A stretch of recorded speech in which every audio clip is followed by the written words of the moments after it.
Recently I've heard about the closure of Burwood Park School, and finding out about it closing was a real shock to me.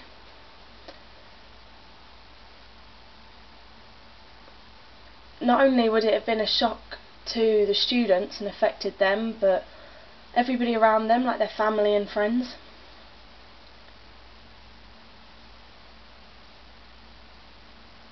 I just couldn't understand why Burwood Park School had closed. I knew that over time deaf schools had gradually closed because they've been linked to mainstream education.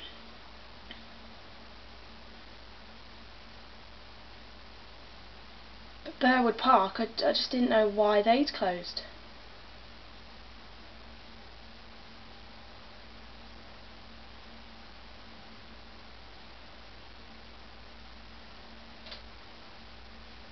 They'd always had a healthy competition with all the other schools in the area, and other mainstream schools as well.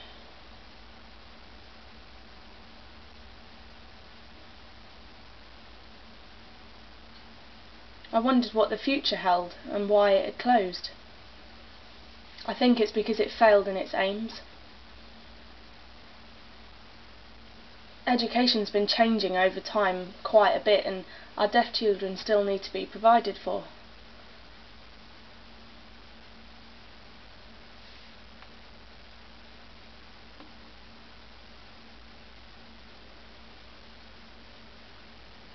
Possibly Burwood Park's standards of education weren't at the level that deaf children needed it for.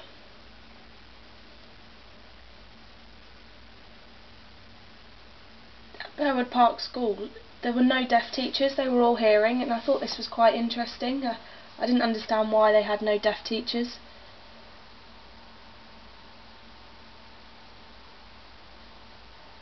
At Burwood Park it was mainly focused on that it must be an oral education similar to Mary Hare. And that's what its focus on. Its focus was on oralism.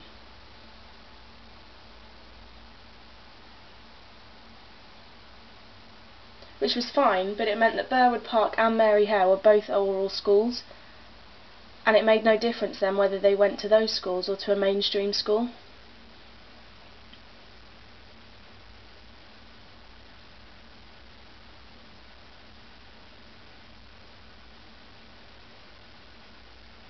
From having seen research, Mary Hare was a bit further advanced than Burwood Park, and the deaf children needed access to this education.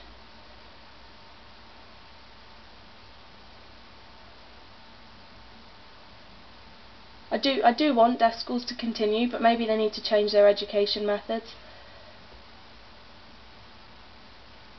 Burwood Park was set up in 1955 in a vast area that had grown in the 1940s. It was set up by a lady called Lady Boyd.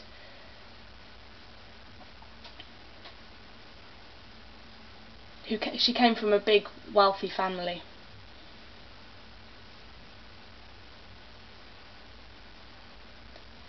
In this beautiful park there was this old mansion house, and that's what Lady Boyd bought to set up the school.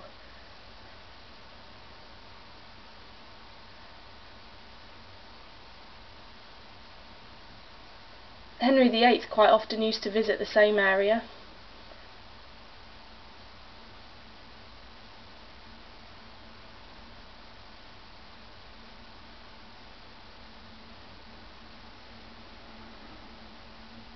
Historically, in the area, Henry VIII used to race wild boars around there, and now the school badge has boars on its badge.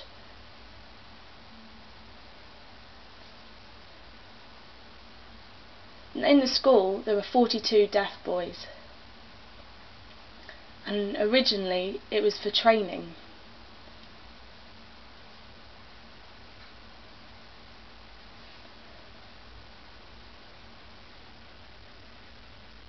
Obviously during the time that the school was open there was the war, and they wanted to train these boys to work in factories and large companies. Mechanics, art.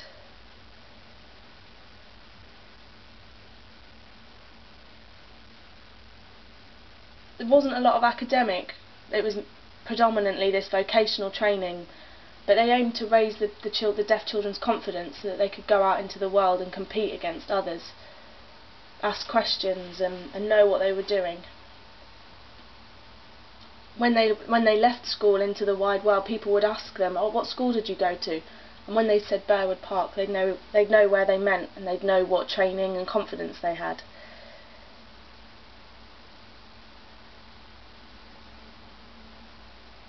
I think those boys had to thank Burwood Park for how they felt when they left school and how they were able to continue on in life with this confidence that they'd gained. I think for the future we need to stop closing deaf schools. Mary Hare is still open, but I think education needs to change. The children still need this communication.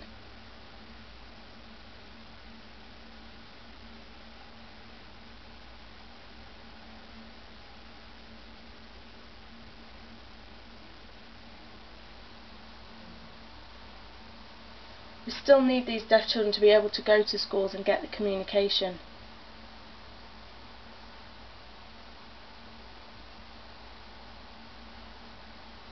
For a long time these schools have been oral, and I think it needs to be made aware that possibly these education methods do need to change slightly. They need to have deaf teachers to teach deaf children, for a start. And I hope that this will continue on into the future.